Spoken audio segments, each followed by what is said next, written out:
Hello दोस्तों, नमस्ते, प्रणाम, स्वागत है आप सबका आपके अपने चैनल में। दोस्तों तो आज एक नाच गीत है, कैसे लगे आप लोग कमेंट करके बताइए ज़रूर। और दीदी भैया लोगों से सबसे निवेदन है कि जो ना आप लोग कमेंट करा थी डिलीट कर दी थी, दीदी लोग कमेंट डिलीट ना करा करें, क्योंकि हम मतलब वही वीडियो में नहीं बता पाए। 12 साढ़े 11 बजे के बीच में हम वीडियो बना ली थे बच्चन का स्कूल भेजे के बाद, तो टाइम मिला था। तो उसके बाद आप लोग का आप दूसरे वीडियो में बताओगे, डिलीट ना करें। तो सुने गाना आप लोग कैसे लगे कमेंट में बताइए ज़रूर। अब ना पहिरब सूट साड़ी बलम हम जींस लाया द्या। अब ना पहिरब सूट साड़ी बलम हम जींस लाया।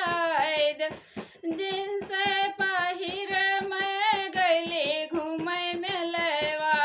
जींस पहिर मैं गली घूमे मेलवा। कहाँ छलवा हाय हाय बलम हम जींस लाया द्या। अब ना पहिरब सूट साड़ी बलम हम जींस लाया। जींस पहिर जब गइली नहीं हरवा। जींस पहिर जब गइली नहीं हरवा।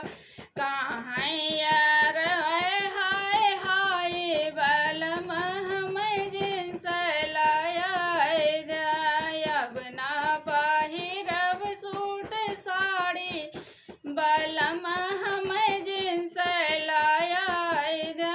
जींस पहिर जब गइली ओटरिया। जींस पहिर जब गइली ओटरिया। बोले देवरवा हाय भाभी बलम हम जींस लाया द्या। बोले देवरवा हाय भाभी बलम हम जींस लाया द्या। अब ना पहिरब सूट साड़ी बलम हम जींस लाया द्या। जींस पहिर जब गइली बजरिया। जींस पहिर जब गइली बजरिया। बोले छलवा हाय मेरी जान बलम हम जींस लाया द्या। अब ना पहिरब सूट साड़ी बलम हम जींस लाया द्या।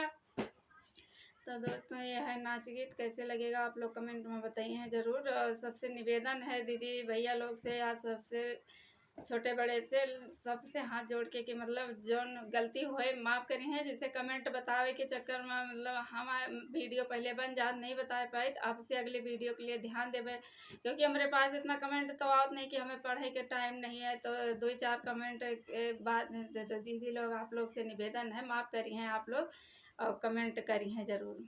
बने रहिए अगले वीडियो के लिए। बाय।